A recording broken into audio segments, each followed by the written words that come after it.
Olá, meu nome é Paulo Cogos, eu sou o dono dessa conta do Twitter e eu tinha feito muitas lives no Facebook, até que eu fui expulso de lá.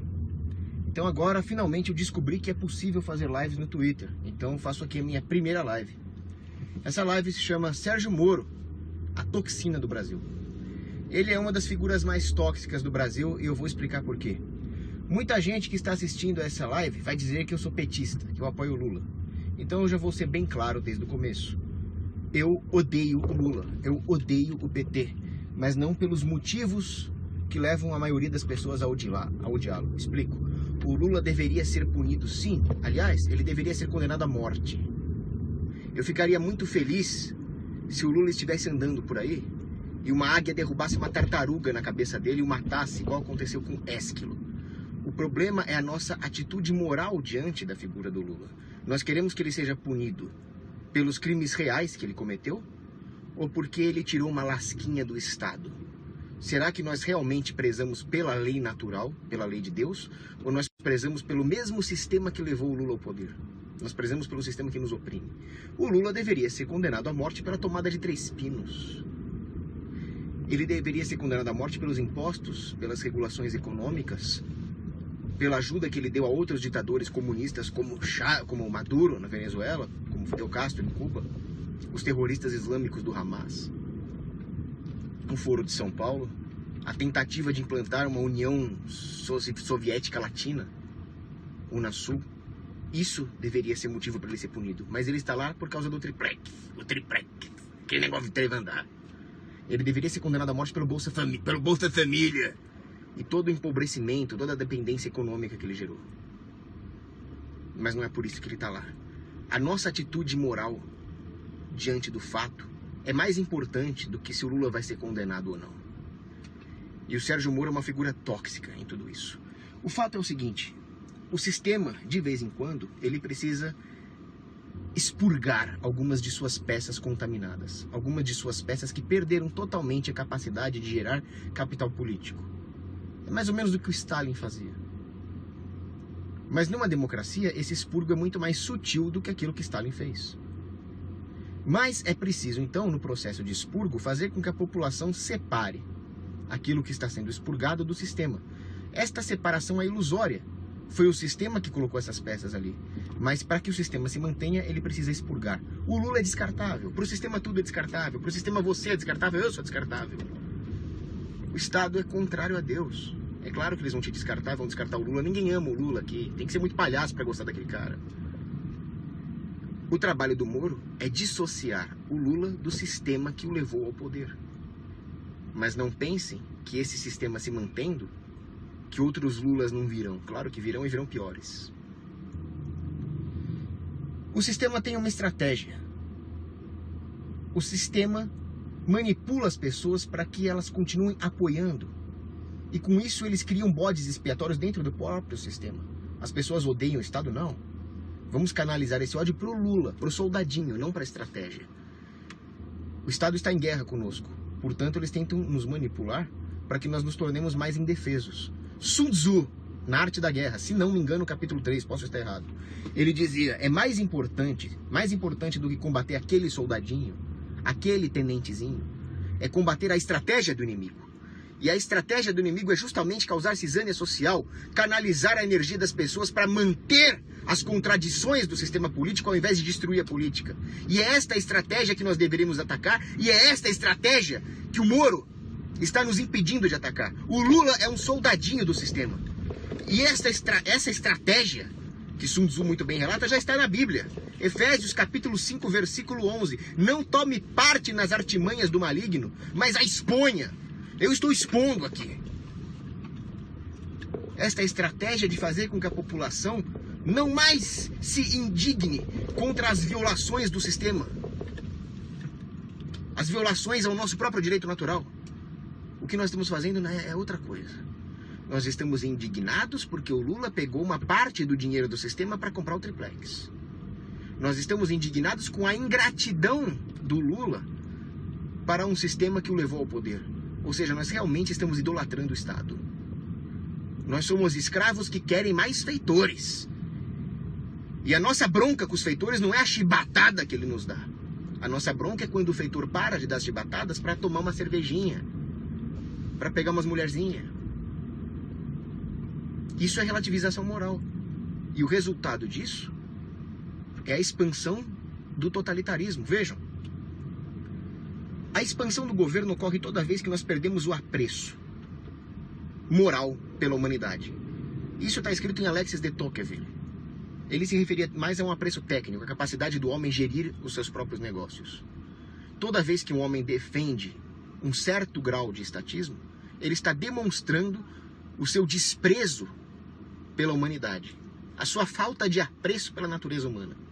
No momento em que nós estamos condenando o Lula pelos motivos errados, porque ele desviou dinheiro do próprio sistema, isso para mim não muda nada. E no momento em que nós estamos legitimando um homem como o Sérgio Moro, um homem que apregou a perpetuação de toda a iniquidade, a democracia, que é imoral na sua própria essência, a continuação das políticas públicas que nos esmagam, nós estamos perdendo o nosso apreço pela humanidade. E isso Tocqueville muito bem disse, vai gerar mais totalitarismo. Nós somos carneiros que pensamos ser o falso Deus para o qual nós nos sacrificamos. Isso está em Shakespeare, Júlio César. Cássio chega para Brutus e fala, assassina o Júlio César. Ele fala, não, isso é contra a minha essência. E aí Cássio fala, não, você precisa enxergar a sua verdadeira essência. Eu sou o espelho, olha para mim e você se verá. Bom, no final das contas, o Brutus vai lá e assassina o César. Nós estamos fazendo a mesma coisa. Nós estamos projetando a nossa identidade não em nós mesmos, muito menos naquilo que nós deveríamos buscar, que é o Deus que sustenta o nosso ser, mas nós projetamos a nossa identidade no Estado, como se nós fôssemos o Estado, e como se a corrupção do Lula tivesse nos lesado. O que nos lesa são os impostos, o que nos lesa é a regulação, não é a corrupção. A corrupção é o que restou de humanidade no meio desse patriotismo doentio. E o Sérgio Moro? O Sérgio Moro é um herói? Como é que ele pode ser um herói se ele não consegue nem ser um rebelde? Ele é só a manutenção do sistema. Ele não é herói nem nos motivos que o levam a praticar os seus atos. E os seus atos são desprovidos de qualquer virtude heróica. Ele não é um homem inteligente. Ele é só o suficiente para passar no concurso de juiz. Ele tem uma péssima retórica, ele apanharia feio do Lula num debate. Ele tem gostos rasteiros. Ele é o herói que a democracia tolera. Já pensaram nisso? Uma democracia não toleraria um herói diferenciado. Um herói que se eleva acima dos homens comuns. Até o comunismo tinha isso. O comunismo ainda tinha um trabalhador heróico como Stakhanov. O comunismo tinha os seus heróis de guerra. A democracia não tolera isso. Para a democracia, o único heroísmo que resta é a conformidade com ela mesma. É um falso heroísmo, como tudo na democracia é falso. Agora, eu vi até comentários aparecendo aí dizendo que eu sou petista. Eu já falei, eu odeio o PT. Eu quero destruir o PT. Eu quero destruir o PSDB e o PMDB também. Eu ficaria feliz com a morte do Lula. Mas vocês têm tanto medo, incutiram tanto medo em vocês, que vocês abdicaram da moral e partiram para a guerra contra vocês mesmos. Quem explica isso é um sociólogo. Nossa, o que aconteceu aqui? Quem explica isso é um sociólogo chamado Barry Glassner. Culture of Fear, cultura do medo. Ele diz como algumas pessoas incutem medos na população de forma a deixá-las mais manipuláveis, de forma a deixá-las férteis a toda contradição de um sistema político. Isso é muito assustador. Tenham medo do Lula, tenham medo do PT. E com isso as pessoas aceitam qualquer solução seguinte. Qualquer solução, ainda que paliativa, mas que seja imediata à realidade do PT. Soluções que não são soluções. Na verdade, elas aprofundam o relativismo moral que gerou todo o arcabouço que fez brotar o Lula. Lulas piores virão. Eu já falei isso. Culture of Fear. Nós temos que lembrar que o medo é resultado da queda do homem. Adão, quando pecou, se viu desnudo e ficou com medo, porque ele estava desamparado, ele estava sem a graça de Deus. Esse medo nos leva a tomar atitudes insanas, como, por exemplo, procurar amparo naquilo que não vai nos amparar, a política. Ter medo daquilo que nós não deveríamos temer, que é a intransigência moral, seguir a lei de Deus incondicionalmente. E com isso nós partimos na guerra contra nós mesmos. Quem dizia isso é o nazista Göring. Göring dizia, é muito fácil fazer o povo lutar contra aquilo que ele não quer lutar. É só você acusar aqueles que se recusam de ir à guerra de traidores, de omissos. E a população, tomada por uma vaidade, partirá para a guerra. No caso, uma guerra contra ela mesma. No momento em que nós apoiamos um Estado democrático, no momento em que nós apoiamos um Estado eficiente, qual a função do Estado? É nos oprimir. O Estado eficiente, ele é eficiente em nos oprimir. Nós estamos em guerra contra nós mesmos. No momento em que nós relativizamos o homem, nós relativizamos o nosso direito natural. Quando eu digo relativizar o homem, é grave, estamos relativizando a nossa filiação divina, porque o homem, mesmo sem Deus, ele é relativo mesmo. Mas quando nós relativizamos a lei natural, o direito natural, a filiação divina, para buscar uma medida política paliativa, ela só vai aprofundar a relativização moral, as contradições no seio da sociedade, que vão nos levar a mais daquilo que gerou Lulas. É isso que vocês querem? Vocês querem mais Lula? Eu não quero. Vocês estão combatendo este Lula. O Sérgio Moro conseguiu convencer vocês que o problema é este Lulinha defeituoso aqui. Ele é defeituoso porque ele é meio ladrãozinho, ele pegou um pouquinho do dinheiro para ele. E com isso ele mantém a fábrica de Lulas.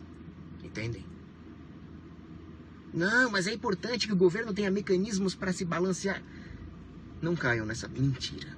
Existia um economista sueco chamado Cassel, final do século XIX, quando a Suécia ainda era uma terra de homens, viris, de mulheres responsáveis, não era essa bagunça que está acontecendo agora.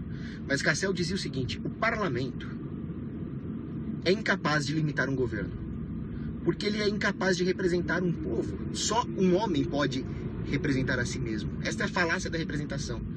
E no momento em que o parlamento assume esse papel, ele só se torna cadinho dos próprios processos políticos. Ele não limita.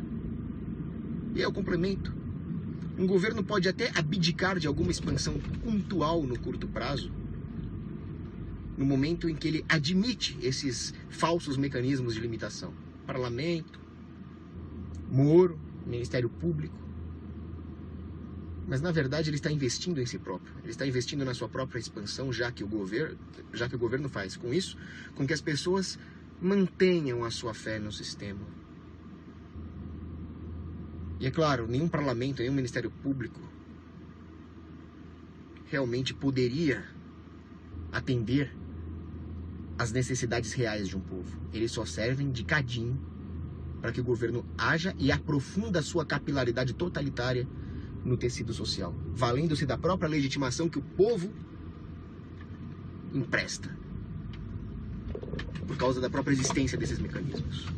Então, uma figura como o Moro é uma peça importante de um sistema opressor. Portanto, ele é mau. O Lula é um problema? Sem dúvida. Mas problema pior que o Lula é aquilo que o gerou. E aquilo que o gerou é aquilo que o Moro está legitimando. É isso. Como é que desliga isso? Primeira vez que eu faço live no Twitter.